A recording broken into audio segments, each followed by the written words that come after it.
smartest man alive.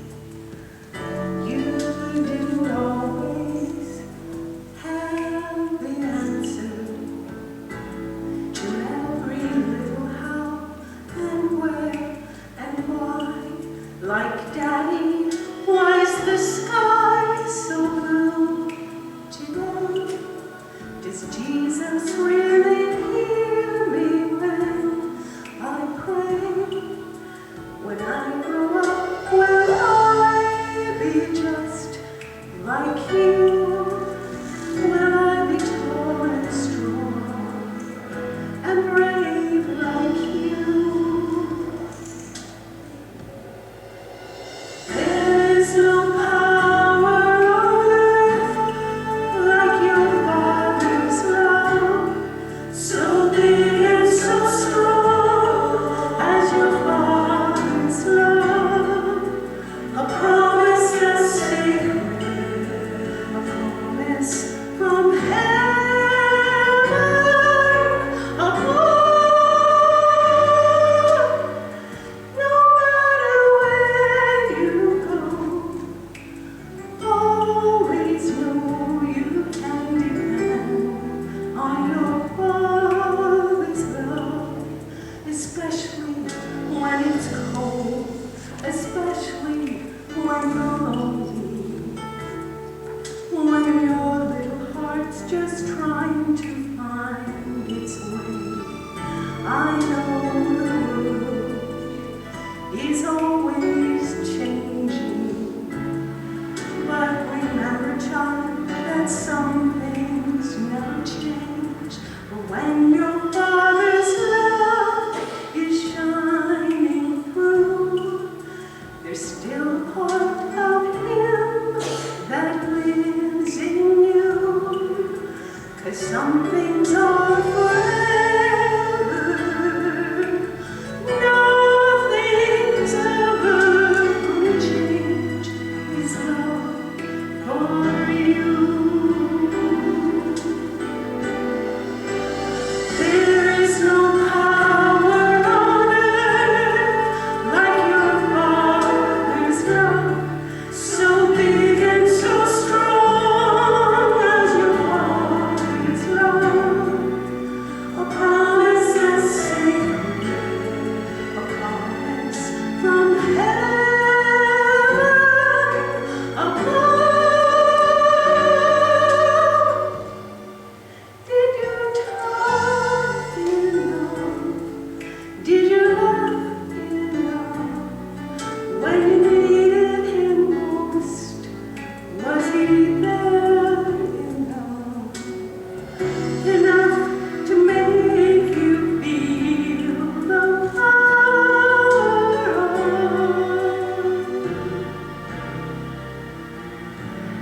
your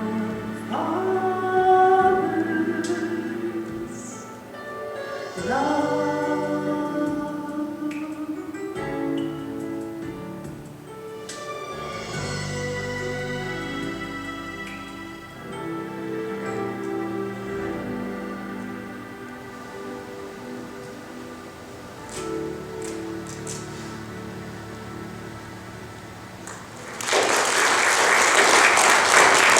From the heart, and we appreciate your talent so much, absolutely. So welcome everyone. It is so good to see you today, whether you're here in the sanctuary this morning or watching online. We are just so glad you are here. I want to especially thank our Board of Trustees for their amazing leadership during this time, and our ushers and greeters who have worked tirelessly to make sure everybody gets seated 6 feet away. The size of our sanctuary, you'd think we could hold a lot of people, but when you measure the 6 foot, it is challenging because we have to skip every other row. We did a great job. I thought everyone did an amazing job last week staying 6 feet apart, and that's hard. We're not used to that. The challenge is when we walk up and down the aisles to remain 6 feet apart. So we're working on that and doing the very best we can with it. It's just a challenge, but anyway, it's so good to see everybody. Please, if everyone would take a moment now, if you have not already done so, to silence your phones. We are videotaping the service and we don't want any strange noises going off in between, okay? We appreciate that. And thank you, while we're at it, one more round of applause for our amazing videographer Kathy Boyd from online. So yes, happy Father's Day, and to all fathers and father figures. Some of you may have heard this little piece simply entitled Father. 4 years old, my daddy can do anything. 7 years old, my daddy knows a lot, a whole lot. 10 years old, my father doesn't quite know everything. 10 years old, well actually there's a whole bunch that my father doesn't know. 14 years old, father, hopelessly old-fashioned. 20 years old, oh boy, that man is out of date. What do you expect at his age? 25 years old, dad may know a little bit about it, but not much. 30 years old, wait, let's get dad's meaning first. 50 years old, what would dad have thought about it? 60 years old, my dad knew literally everything. And 65 years old, I wish I could talk it over with dad once more. Let us bow our heads for our memorial prayer to fathers today. This is adapted from Carol Allman Mourning. On Father's Day, we honor fathers and all those people who have been teachers, confidants, and friends. We acknowledge that it is not biology that makes a parent, but love and attention. For those of us who have lost a father or a child, we hold their memories in our hearts. And for all of those who are fathers, we claim discernment and wisdom about how best to care for your children, whether they are 5 or 50 years old. May the strands of relationship among all of creation grow ever stronger. May all of us, no matter what our place in the cycle of life, experience nurturing and love. And may we pass on that love to those we encounter on our own paths. For all the fathers on this day, we are so grateful. So may it be. In the name and through the power of the Christ, we say amen. So we do have prayer chaplains on duty today for after service, and it's my pleasure now to introduce Gladys Young, who will do the daily word and explain how the praying of the church will go. Thank you. My name is Gladys Young, and along with Mary Tuminello, we will be honored to be your prayer chaplains today. You will find us after the service in 2 different locations. One location is behind me, behind the platform. Another is in the family room. One of us will be there. We will do the social distancing, so you don't need to be concerned about that. So come pray with us, whatever's on your mind or your heart today. Also, if you would like to pray with us, we ask that you remain in your seat until the people in your pew have been released, and the usher will come back to get you, and then you can go to either this location or the one over there. Okay? And now for our daily word. The words for today are Father's blessings. I give thanks for all the expressions of fatherly love. My relationship with my father may have been positive and nurturing, or difficult and challenging. He may have been a strong presence during my childhood, or he may have been absent. We may be part of each other's lives today. We may be estranged, or he may have passed from earthly life. Whatever our circumstances, I bless my Father, and I see him enfolded in divine love. As I honor my Father, I also honor all the father figures who have helped guide me along my path. Family members, teachers, neighbors, clergy, employers, and friends. I bless them all as I recall all the ways each one, in a unique way, has modeled strength, guidance, wisdom, and patience. Their presence remains with me, and thanks to their gifts of fatherly love. From Proverbs 4, verse 11, we read, I have taught you the way of wisdom. I have led you in the paths of uprightness. Let us bow our heads now and go within to pray. Father, we are so grateful for your strength, for your constant stream of wisdom and patience and peace that flows through us constantly as us. Your constant gifts, Father, sustain and nurture us as we journey through our human experiences. Today, Father, we honor and remember our earthly fathers and the other father figures who have guided us along our path. They do remain a part of us, of who we have become, and we have been blessed by their gifts of fatherly love. Thank you, most precious Spirit. Thank you, dear Father, for loving us so. And so it is. Amen. Fathers, we are going to pay tribute to 3 fathers of the New Thought movement. Although our first man never actually affiliated himself with any of the New Thought faiths, he is the writer most frequently quoted in New Thought publications still today, and someone whose writings particularly influenced Unity co-founder Charles Fillmore. In fact, one of the Fillmore's sons is named after this first father. Would anyone like to guess who he is? I'm sure that I just can't hear your right answers coming through all those maps. Okay? I heard one. What? I'm not sure that I heard right. I'm going to say yes, Aaron. It was Ralph Waldo Emerson. Okay? Emerson it was. He is actually the man known as the American Shakespeare, prolific writer and author. Born in 1803, Emerson came from a long line of scholars and ministers. His father was the pastor of the First Church of Boston, but he made his transition when Ralph was 8. Young Emerson was very bright. He attended the Boston Latin School, followed by Harvard University and the Harvard School of Divinity, and was actually ordained in the Unitarian Church in 1829. Emerson's early preaching focused on the personal nature of spirituality. A powerful speaker and popular lecturer, he was invited by the senior class of 1938 to give the Harvard School of Divinity graduation address. And in the book, Friends in High Places, Tracing the Family Tree of New Thought Christianity, Unity minister Tom Shepard takes us to that eventful day.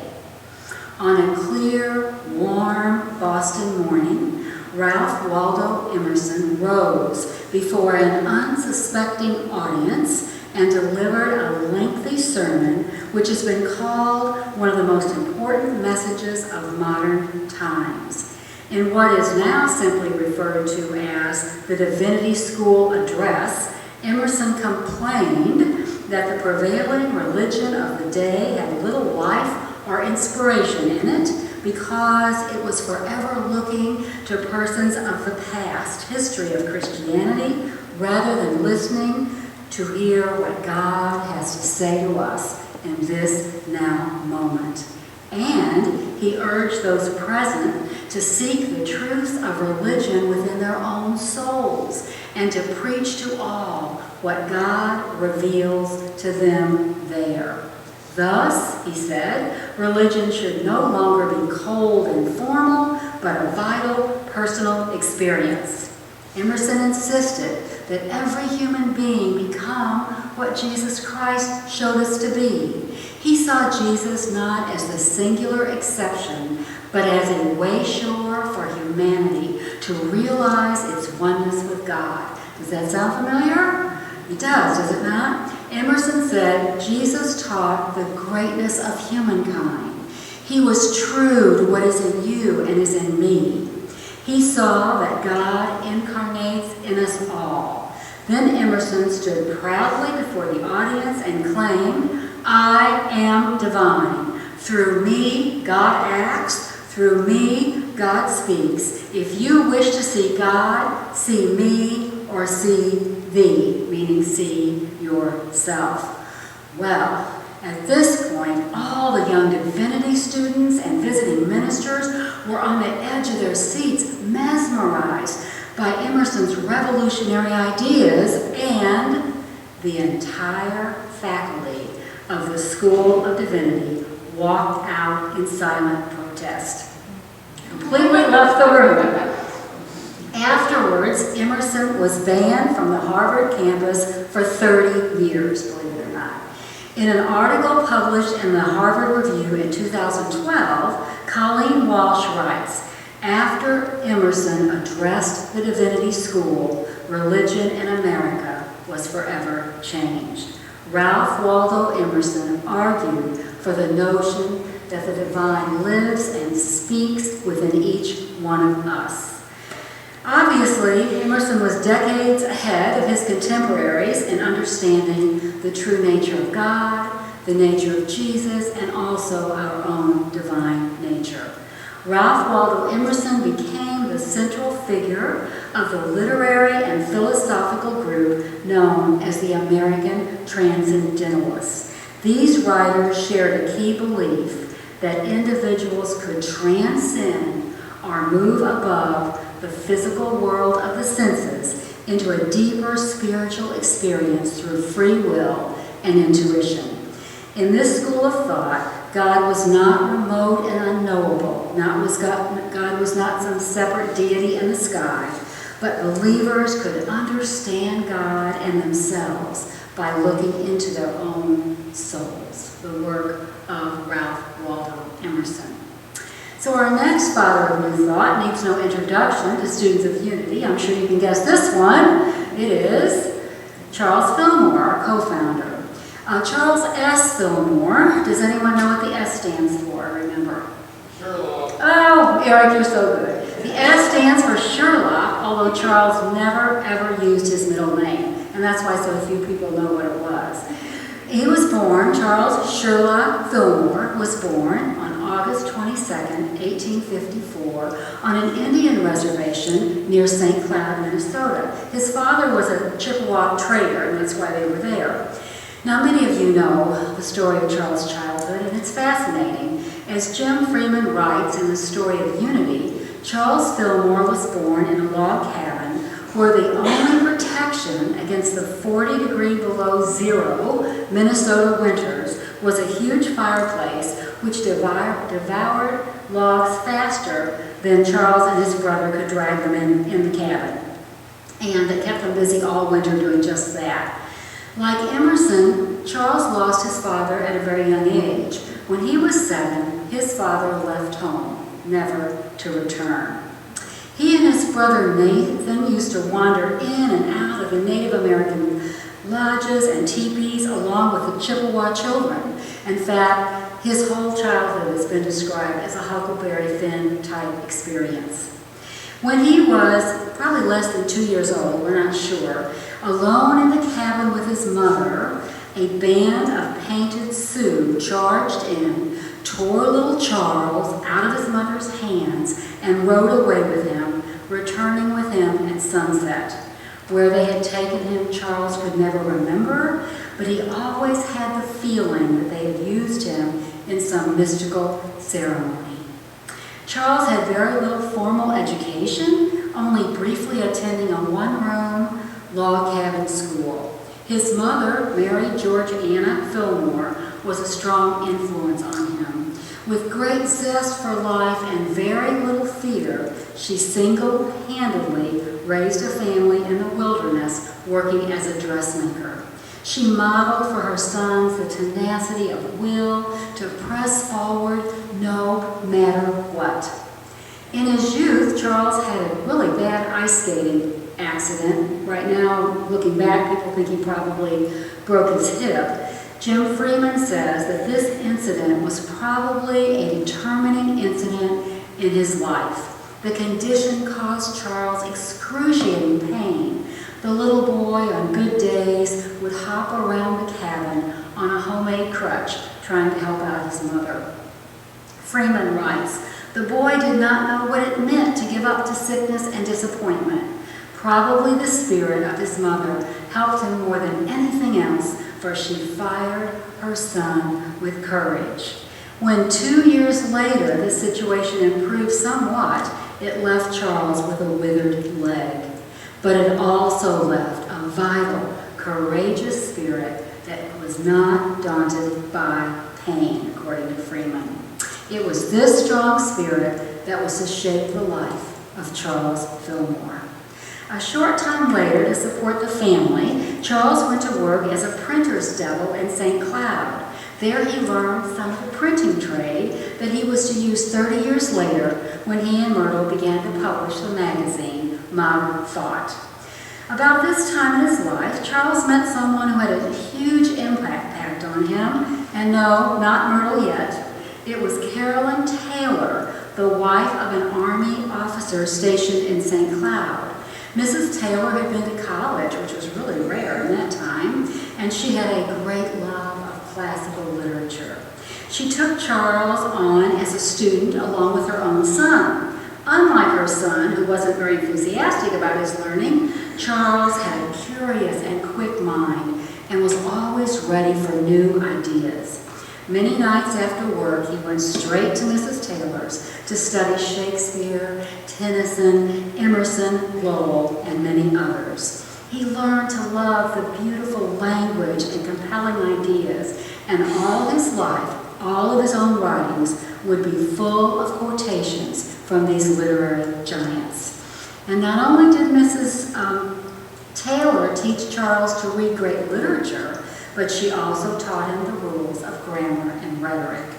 Perhaps even more importantly, Mrs. Taylor was interested in the new ideas from Emerson and others that, seeping out of New England, were challenging the dogma of Orthodox theology, and she shared those ideas with young Charles.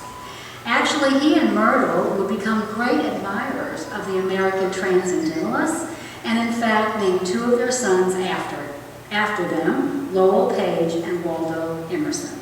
So when Charles was 19, he went to the railroad station in St. Cloud and bought a one-way ticket to Denison, Texas. There he began working on the railroad, and before too long, he became the chief clerk.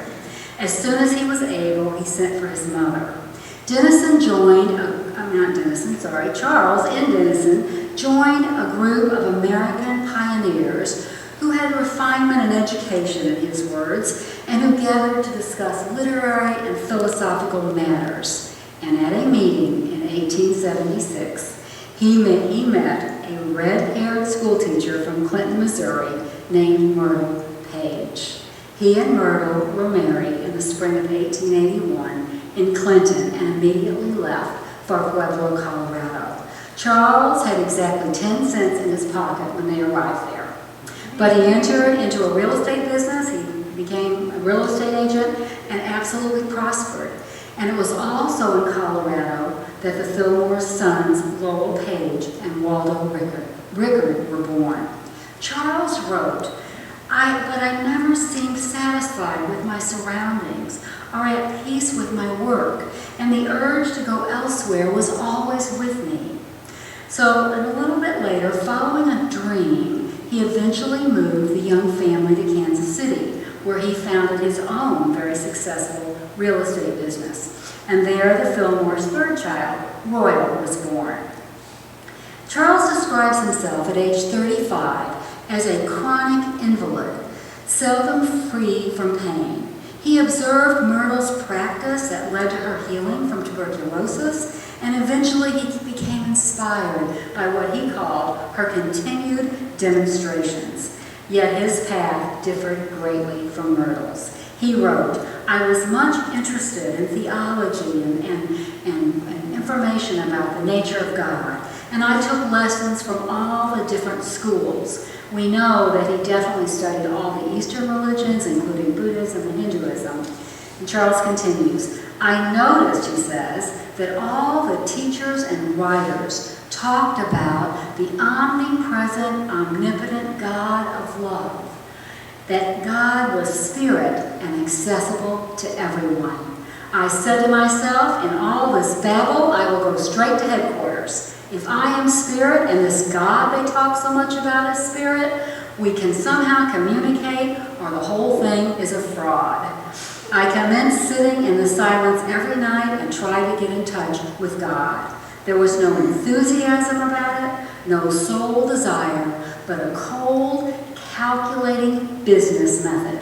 I was there on time every night and tried all sorts of ways to realize that my mind could be in touch with the Supreme Mind. Charles kept at this practice for months, and finally he began having exceedingly realistic dreams, and he realized that those were guidance from spirit. Eventually his chronic pain ceased, his hip healed, and his leg lengthened. He wrote, "In a few years I dispensed with a steel extension I had worn since childhood, and sitting in the silence became a daily practice for the rest of his life." Jim Freeman writes, "Charles Fillmore was born with an instinctive urge to seek out the meaning of life, and he was the kind of person who knew he had to find that meaning in his own soul," exactly what Emerson had taught. Charles Fillmore was an advocate of the open, inquiring mind, and all his life he took pride in keeping abreast of the latest scientific and philosophical discoveries and theories. He said, "I always reserve the right to change my mind." Wouldn't it be wonderful to know what Charles would be thinking about and writing about today? And shortly before his death, at the age of 93, Charles wrote, "I fairly sizzle with zeal and enthusiasm and spring forth with a mighty faith to do the things that ought to be done by me." Charles Fillmore, known as the American mystic, together with his wife Myrtle, founded the Unity movement and became a force for unity in the world. Charles' favorite Bible verse was, everybody know that? It was "Christ in you, your hope of glory." That was his very favorite verse. And all of his work, his teachings, his books center around two key ideas: that God is absolute good, constantly available, and that every human being is one with God through the indwelling Christ. Emerson would be proud.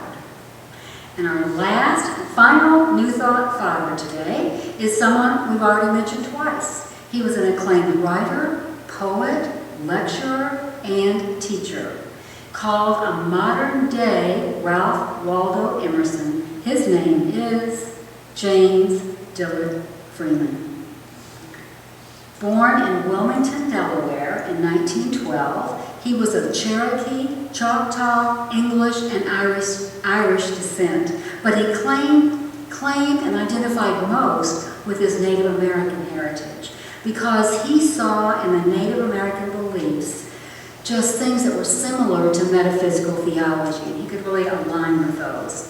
So according to Freeman's Delaware birth certificate, he was actually born Abraham Friedman, but took the name James early in his life and changed his surname later on. He shares that with Myrtle, who changed her own name also. James began writing poetry at the age of 10, and that was about the time that he moved with his parents to the Kansas City area. He attended Kansas City public schools and graduated with honors from the University of Missouri. By the time he finished college, his poetry had been published in national publications. And while still in college, James was given summer work at the Unity School by special invitation of Myrtle Fillmore. We can only assume that Myrtle has read his poetry in some of the national magazines and appreciated it. Myrtle herself wrote poetry. She was a poet also. So after a year of graduate school, James came to work for Unity in 1933, serving in the prayer ministry as a letter writer. As the movement grew, he became a minister. He served as director of Unity's ministerial program for 20 years. He also followed May Rowland as director of Silent Unity, and he was a member of the Board of Trustees and first vice president of Unity School. In 1984, Reverend Freeman retired to devote more time to writing and speaking. As a poet and prolific author, James Freeman inspired millions sharing the unity message worldwide. He published 14 books, and his work was translated into 13 languages. A dynamic speaker who traveled all over the world lecturing, he was most famous for his poetry. It is estimated that published copies of his poem exceed 500 million. Isn't that amazing? Freeman was Unity's Poet Laureate, and also he is the only author whose work was taken to the moon not once but twice. His prayer for protection was taken aboard Apollo 11 in 1969 by Buzz Aldrin, and his poem I Am There was taken to the moon by Colonel James Irwin on Apollo 15 in 1971. Irwin actually left a microfilm copy of that poem on the moon. We're going to be using that poem and taking that in today for our meditation. Now, in an article in Unity magazine, James Freeman tells the story behind creating the prayer for protection. Silent Unity had asked him to create some affirmative prayers for a booklet they were publishing to be sent to those who were enmeshed in World War II. Freeman says, these are his exact words, "Among these I use the 23rd Psalm. Yea, though I walk through the valley of the shadow of death."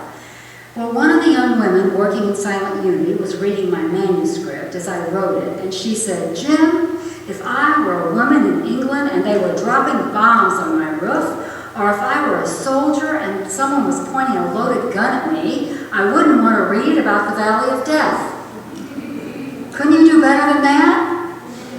He says, "I thought, you want me to do better than the 23rd Psalm? You have to be out of your mind. But rolling up in the front of my mind," he said, "was a little verse that I had written recently for a Christmas publication. I revised it, and the little prayer became, 'The light of God surrounds me, the love of God enfolds me, the power of God protects me, the presence of God watches over me.'" That's the way we first printed it in 1941.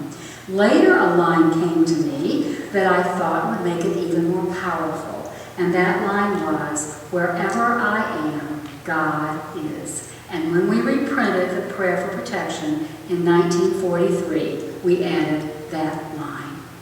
So James Philip Freeman served the Unity movement for over 50 years, and he summarized his key beliefs this way: "I think God has many ways of speaking to us, not only in words that we hear with our ears.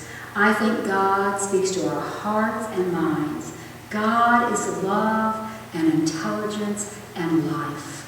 More than anything we can say or even imagine God to be, God is the one universal presence and power, seeking to express beauty and truth and goodness in us and through us and as us."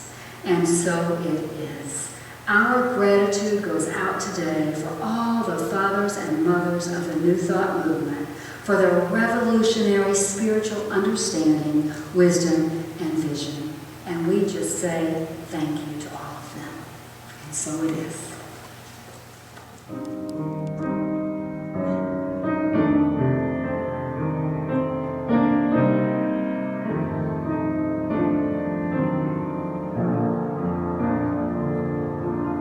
There's a holy hush around us as God's glory fills the place. I've touched the hem of His garment. I can almost see His face, and my heart is overflowing with the fullness of His joy. I know without a doubt that I've been with the Lord.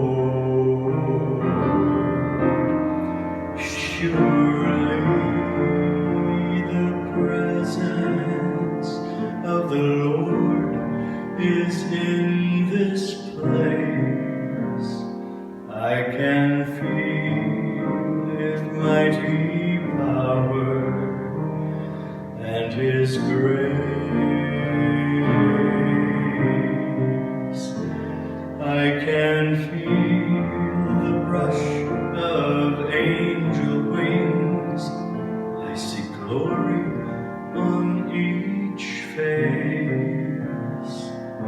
Surely the presence of the Lord is in this place.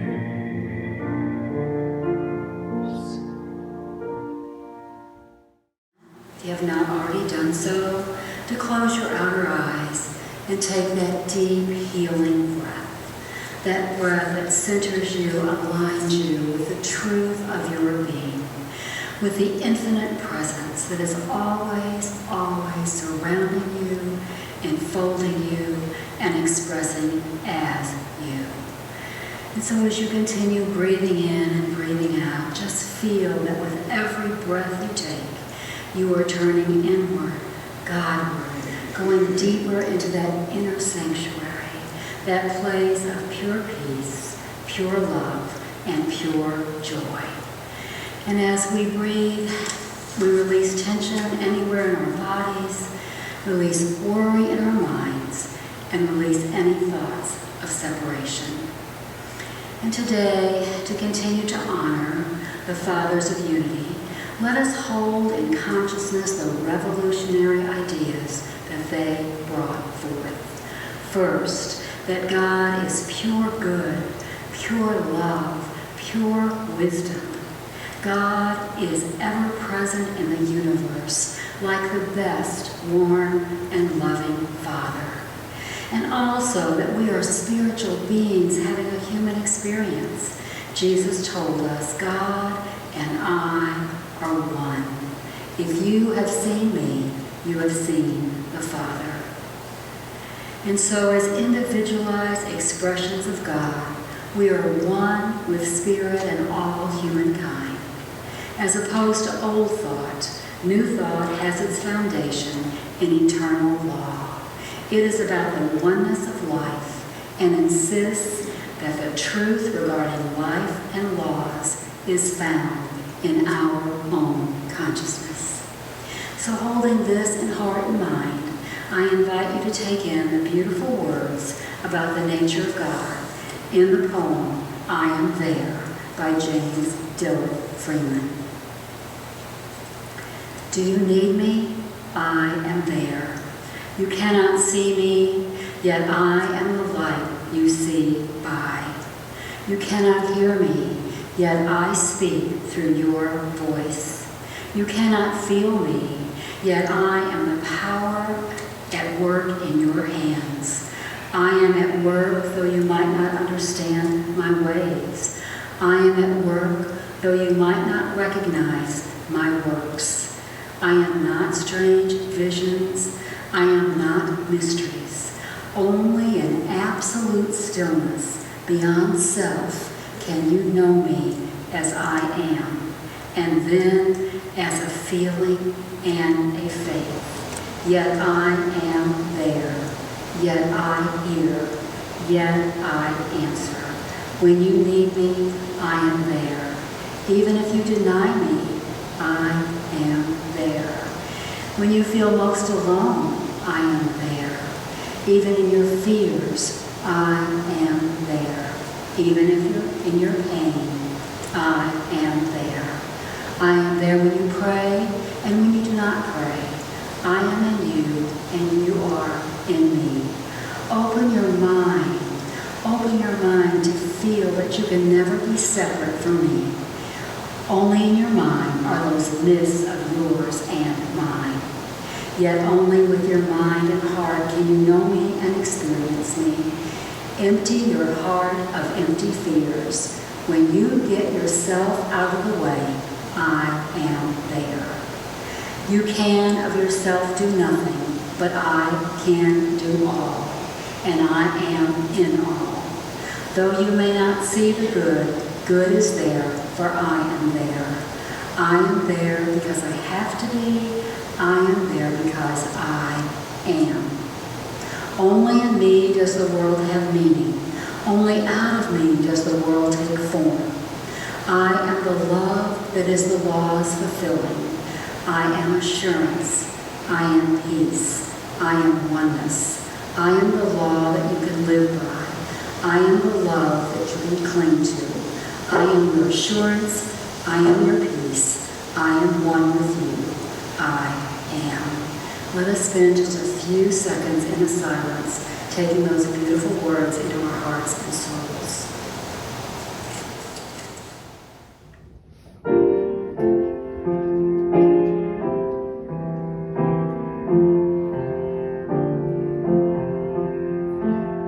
The way that he loves is as fair as the day that blesses my way with light.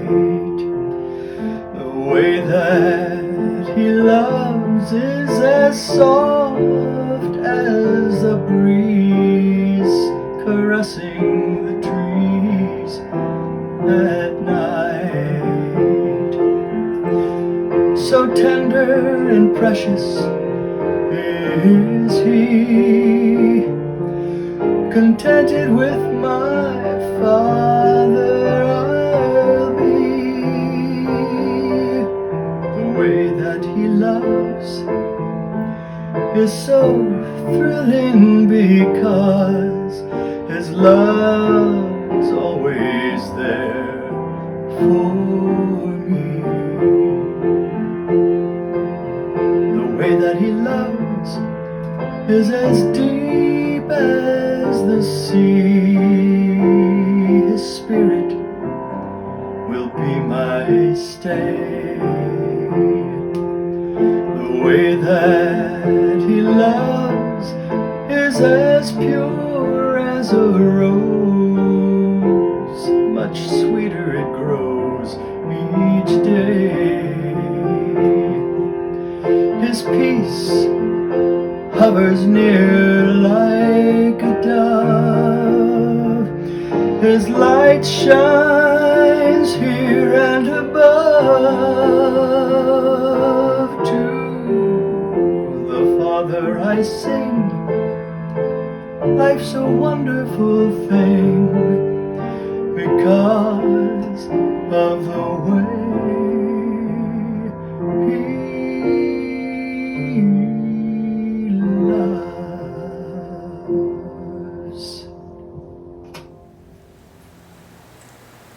Well, we've come now to the end of our service. But it occurred to me that maybe before we conclude, it would be a wonderful thing if you would like to stand as we would normally and say the prayer for protection together. Would you join me? Raise our hands. Here we go. The light of God surrounds us. The love of God enfolds us. The power of God protects us. The presence of God watches over us. Wherever we are, God is, and all is well.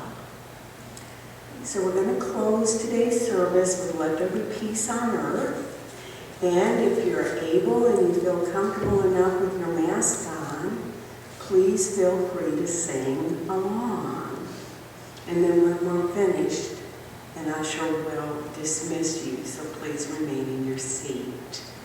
Until next time, thank you for being with us.